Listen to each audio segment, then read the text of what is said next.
I think when things happen that we don't understand, we're quick to try to find a reason for it. I think it helps us understand it better. So, mental illness actually is an easy explanation for people, in part because when you watch things on TV or in movies, you see a lot of violence and mental illness. So, when that comes up, you're quick to say, well, I've already seen that before. And then politicians tend to repeat it over and over and over to do what we call the illusory truth effect, where if you've heard it enough, it must be true. And so, really quickly, our minds say, well, that must be true. I've heard it before.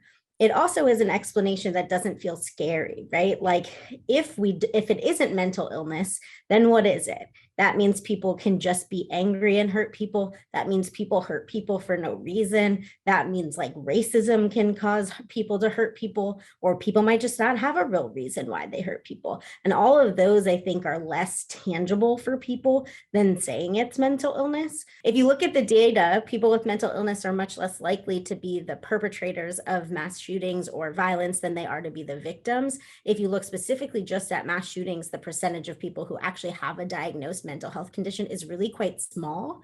So it's really not a factor when it comes to mass shootings, but it's a very easy explanation for people and a very stigmatizing one. So when we look at the link between mental illness and gun violence, or mental illness and mass shootings, I think it's important that they're not linked, and that's the biggest thing. So I think we can have conversations around mental health and gun violence, or warning signs, or the fact that something like a red flag law can prevent people from having access to weapons, and therefore can be a thing that really limits people having access, and then, killing other people or killing themselves. I think that that's part of the conversation, but it's not the only part of the conversation. And I think it becomes the only part of the conversation over and over and over again. And people don't talk about the thing that we should be talking about, which is guns. I also think if you're going to talk about mental health, we should talk about the after effects of something like this. So, what does mental health look like for the people who are in the area where the shooting occurred? What does it look like for people who have a history of being in a violent event and this happens and they're triggered? What does it look like for the rest of this country that this keeps happening over and over? All of that is a mental health conversation worth having. I just think it's really important that we don't link mental illness and gun violence, because I've had plenty of patients who've come to me and say they don't want that diagnosis because it means they're violent, or they're worried to tell their friends and family because it means they're violent. And sometimes they don't even end up in my office because of that. And that's an outcome we can't really handle. And that's not an okay outcome. And so we really have to be careful about scaring people of getting help because they're afraid of what people will think about them. I think it's important to separate mental illness from gun violence, because people who are afraid of labels and afraid of getting help in the first place are going to be much less likely to get help when people think that means they're violent. So there's this thing called self-stigma that comes from public stigma. So public stigma is like what everyone believes, and self-stigma is how you incorporate that into beliefs about yourself.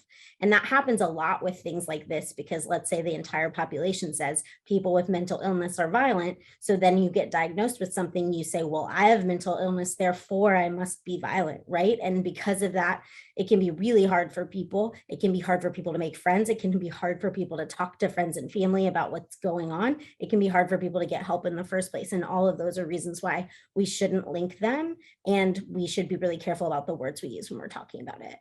So when we think about people with mental illness and access to guns, and we actually link those two as opposed to separating them, without the means, they can't do it.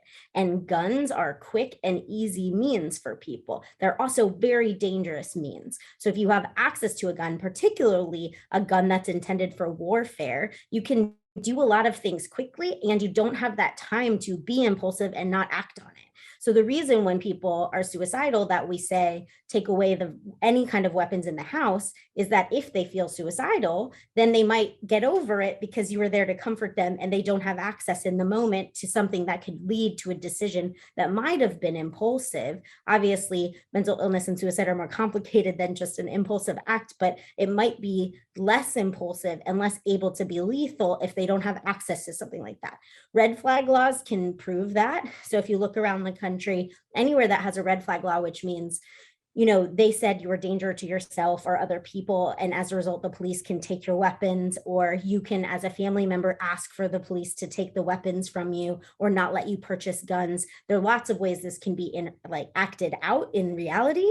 However, all of those states that have that in place have a reduction in things like suicide. So it has a major impact on someone's mental health having access to those weapons. And without them, the laws would say it makes a big difference.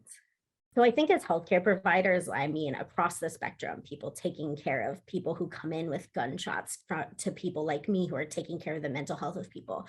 We think a lot about how we have to care for other people in this moment and don't think a lot about ourselves. It's okay to do your job and take a break from the news. It's okay if you also have feelings about this. You're not a robot. You do your job with feelings, so you're allowed to have feelings and express them. I also think this is true for parents because there's a lot going on that affects kids right now and a lot going on that leads to emotions in parents right now.